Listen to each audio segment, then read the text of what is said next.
Olá, eu sou a Micaela e o tema da minha tese é o diagnóstico da tuberculose em microscopia de campo claro usando redes profundas.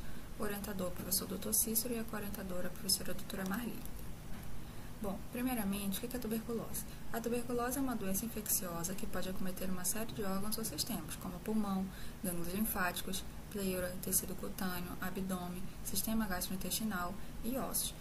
No entanto, a tuberculose na sua forma pulmonar ela é mais relevante do ponto de vista de saúde pública porque é na forma pulmonar que ela é transmitida. De acordo com a Organização Mundial da Saúde, em 2022, 10,6 milhões de pessoas desenvolveram a tuberculose e a taxa de incidência da doença foi de 133 novos casos por 100 mil habitantes.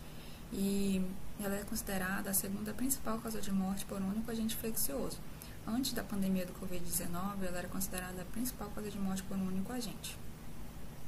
E no âmbito nacional, de acordo com o Ministério da Saúde, a taxa de incidência da doença foi de 36,3 casos a cada 100 mil habitantes em 2022. E aqui no Amazonas, Roraima e Rio de Janeiro, foi registrada uma taxa de incidência maior do que a taxa nacional. Em Manaus, essa taxa de incidência da tuberculose foi de 115,8 casos a cada 100 mil habitantes.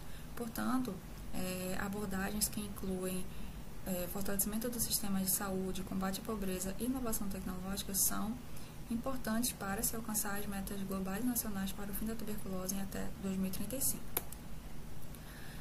Como é que é realizado o diagnóstico da tuberculose? Bom, existem alguns testes que podem ser utilizados para o diagnóstico.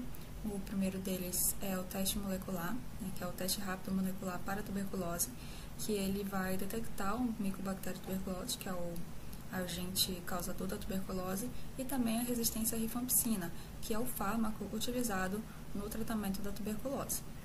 Ele foi incorporado ao SUS em 2014 e ele é recomendado para diagnóstico de novos casos e também para triagem de pacientes que são resistentes ao fármaco. No entanto, para o acompanhamento da doença é recomendada a baciloscopia de campo claro, que ela consiste na preparação de amostras, utilizando de amostras de escarro, em lâminas. Essas amostras elas vão ser coradas de forma que somente os bacilos da tuberculose assumam uma coloração vermelha e os demais elementos da amostra assumam uma coloração azul.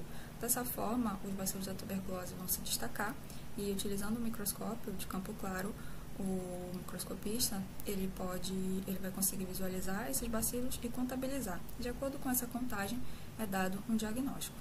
Esse exame ele é mais utilizado em países de baixa e média renda devido aos baixos custos laboratoriais para manter o serviço. E ele tem uma sensibilidade de 60% a 80% dos casos de tuberculose pulmonar em adultos. Um outro teste também para o diagnóstico é a cultura de micobactérias, que ela é considerada o padrão ouro do diagnóstico. Ela é realizada para todos os casos de suspeita de tuberculose.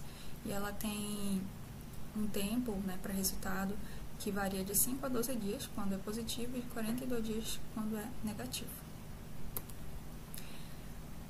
Em relação ao diagnóstico automático da tuberculose, muitos trabalhos da literatura utilizam a metodologia da baciloscopia de campo claro.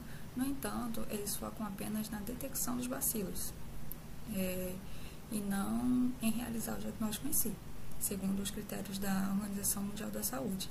E as principais limitações desses estudos são a inexistência de um banco de dados robusto que permita o diagnóstico da tuberculose e também as altas taxas de falsos positivos, que comprometem o diagnóstico preciso.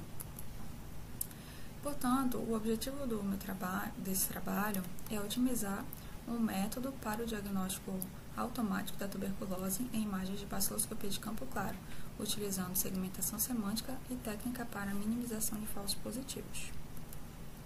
E os objetivos específicos incluem aprimorar um método para a detecção dos bacilos álcool-ácido resistentes em imagens de baciloscopia de campo claro, utilizando autoencoders através da utilização de mecanismos de tensão e convolução separada por canal, propor filtros baseados nas propriedades de cor e de forma do bacilo para redução dos falsos positivos resultantes da segmentação semântica, construir uma base de dados para o diagnóstico automático da tuberculose de acordo com os critérios estabelecidos pela OMS, e propor o primeiro método automático de diagnóstico da tuberculose por meio de imagens de baciloscopia de campo claro, de acordo com os critérios estabelecidos pela OMS.